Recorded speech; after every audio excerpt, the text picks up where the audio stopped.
Inside Out is a Pixar film that takes its viewers into the mind of an 11-year-old girl, Riley.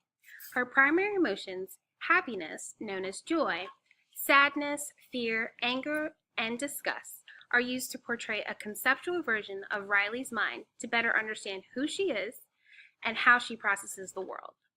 Riley is originally from Minnesota and moves to San Francisco with her parents. She has a hard time adjusting to the new environment, so she internalizes her true feelings about this transition because she doesn't want her parents to be upset. She has to start a new school, make new friends, join a new hockey team, and misses her life back in Minnesota. When joy and sadness mistakenly are ejected from headquarters, the two of them have to work together to make it back. The journey started off rough because the two of them couldn't see eye to eye on most things, including the same memories. Joy, throughout the course of the film, learns that nobody can be happy all of the time. Without some sort of contrast, happiness can't be appreciated. It takes the bad to understand the good. Sadness doesn't exist to bring Riley down on purpose, but to serve as a warning that something is troubling her. Every emotion needs the others to help give it context. Sadness simply exists to emphasize joy, and joy realizes that she shouldn't be fighting sadness, but embracing her role. In the end, joy allows sadness to touch all of Riley's core memories and give them the complexity she now understands is crucial to overall emotional understanding. Riley is finally able to confess to her family how she truly feels about San Francisco and how she misses her old life. Together, they shared the feeling of missing the lives they had in Minnesota. Emotion, also known as affect, is an immediate, specific, negative or positive response to environmental events or internal thoughts. They're typically interrupt whatever is happening and they trigger changes in thought and behavior. In this film, the transition of the move from Minnesota to San Francisco fueled the emotions Riley felt. By not having joy and sadness at headquarters, this also interfered with her emotional balance. Because by leaving anger, disgust, and fear, this limited her ability to see the positive side of things.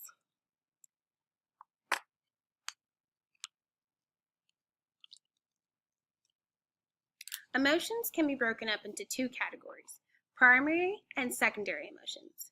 Primary emotions are innate, evolutionary adaptive, and universal, and shared across all cultures. And secondary emotions, they're a blend of the primary emotions. As you can see at the image on the far right, I have attached the 6 common primary emotions. And together, when mixing, they create the secondary emotions. We experience emotions subjectively because we know we're experiencing them because we feel them.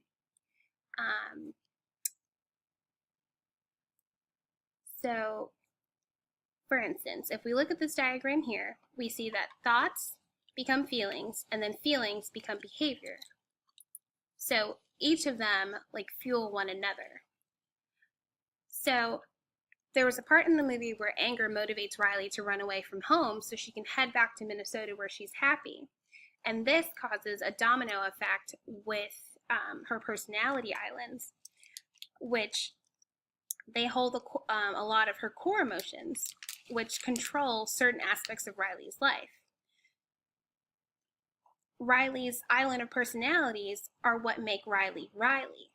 So now, by limiting the amount of emotion that she has to just anger, disgust, and fear, she can't see things, and she can't comprehend how she's actually feeling, because sadness isn't there to be the trigger for that, and joy can't counteract those feelings.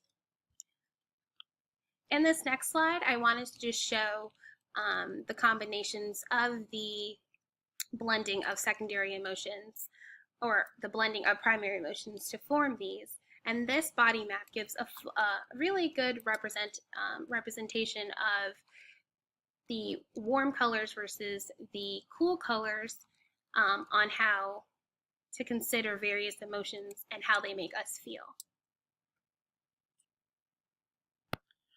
Now moving into personality, emotion is said to be a huge influencer when it comes to personality, such as people who are over emotional and or uh, under emotional, who can't really figure out how to use or how, how to understand and or figure out what those emotions tend to mean. When focusing on the movie, we see that Riley has different types of personality islands, such as Family Island. The Family Island is more focused towards her family, as to like all the happy moments that happened with her, and this was the last island to go down and destroy because it went by piece while as Riley was running away. The second island is known as Honesty Island. It was focused towards Riley's sense of integrity, including this Greek temple and Justice Hammer and such. It rapidly destroyed after 2 days when the core memory was lost, when Riley stole her mother's credit card. The next island was known as the Hockey Island. Was Riley's passion for hockey and how much she loved it. Included giant hockey materials such as sticks, skates, and or helmets, and a gold trophy. Riley lost this island after she was failing to play properly on her first tryout at San Francisco. This was due to anger taking over her personality. The next island is known as the Friendship Island.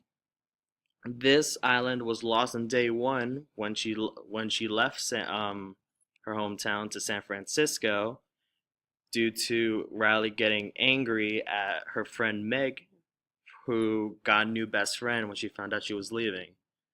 The last island is known as Goofball Island. This is represented Riley's childhood goofiness and was the biggest island after the Family Island. Goofball Island was the first island to be destroyed when Riley's father tried to make her smile by acting goofy, but it did not work. By the time Riley turned 12, however, Goofball Island was restored, though it has been slightly smaller in form. Now moving on to the personality approaches. Cognitive social approach. This is the approach in which critical thinking efforts of people and how they process and respond to their social environments. Pretty much is focusing on actions learned through behavior based off of the situation. So it all starts off with environmental demands, the encoding of these demands, and or determining the value of these demands as goals. Pretty much focusing on the respected value of the possible outcomes of these various behaviors. The next part of the cognitive social approach is to come up with a behavioral plan that is focusing on behavior outcome expectancies. These pretty much focused on the consequences of particular actions that one tends to take. This is broken down to two different parts, internal locus and an external locus of control. Internal locus of control is more focused towards you bringing your own rewards through the processes that you do. External locus of control focuses on your fate and the rewards you receive based off of forces that are beyond your control, that are not in your hands. The next part is social efficiency expectations. This is more towards the belief that are expected due to results of the behaviors that the person processes in their mind. This includes executing the plan depending on competencies. This is more focusing on having the ability and skills to perform such actions. Self-regulation of one's own process at adapting at a particular situation. This is more towards the groups and rules of standards that people tend to adapt to in order to regulate their behavior during particular situations.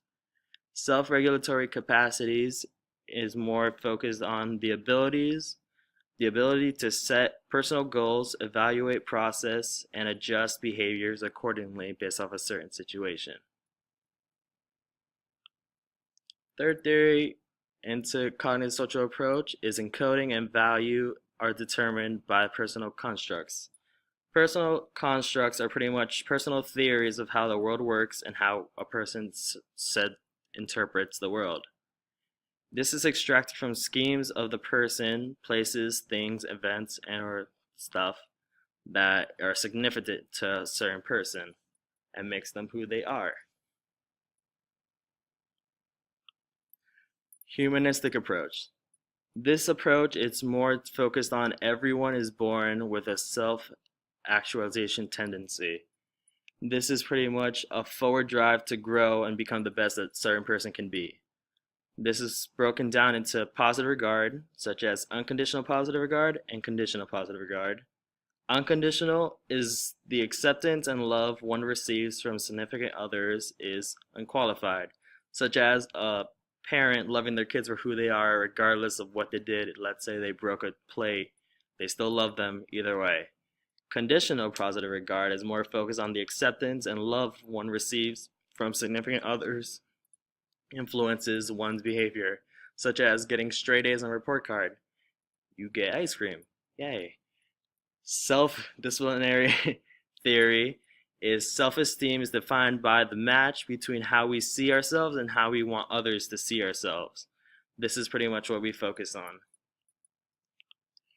Trait approach. Trait approach is more focusing on traits someone has. Trait is defined as a behavioral disposition that ensures over time and across situations. A person is said to be defined as their personality through traits. A perfect example is the Big Five, which is known as OCEAN. O stands for openness to experience. C is to consensuousness. E is extraversion. A is agreeableness. And N is narrativism. Okay, moving on to the development part. Piaget's cognitive development theory is a comprehensive theory about the nature and the development of human intelligence. So it's divided into 4 stages. Stage 1 is the sensory motor stage. Stage 2 is known as the pre-operational stage. Stage 3 is known as the concrete stage. And finally, stage 4 is known as the formal stage. As an adolescent, Riley is in the formal operational stage of the cognitive development. In this stage, adolescents such as Riley are capable of abstract, logical, and complex thinking as well as understanding others' points of view. This stage involves critical thinking, which allows for Riley to find answers to her current problems. An example where we're able to appreciate this would be the scene in which Riley purposely attempts to remain positive about the move to San Francisco because she can tell that her parents are stressed about it. She's able to remain positive by seeing things from her parents' perspectives and prefers to not be a source of added stress. Psychologist Erik Erikson proposed a theory of human development that emphasized psychosocial challenges and their effects on social functioning across the lifespan of a human being. As you can see in the next slide, you can see where Erikson saw flaws in Piaget's theory. Erikson's theory has 8 stages that make up the identity development. So stage 1 is known as infancy. Stage 2 is known as toddler. Stage 3 is the preschool. Stage 4 is known as childhood. Stage 5 is known as adolescence. Stage 6 is young adulthood. Stage 7 is the middle adulthood. And finally, stage 8 is the old age. An example of the stage 4 in childhood is the stage when Riley is trying out for the hockey team in her new school. Riley is about to score when she accidentally misses the hockey puck and falls on the ice. Riley gets very irritated, throws her hockey stick on the ice, and storms out of the hockey rink. This has an impact on her self-esteem because she fails at scoring in the one thing she considers she's very, very talented at. She's going through depression due to the life changes she's having, and her emotions play a big role in the actions she takes after failing to score. Another example of this stage is at the end of the movie, when Riley has already been accepted into the hockey team and she plays her first game. In this moment, Riley feels very satisfied with herself as well as her life.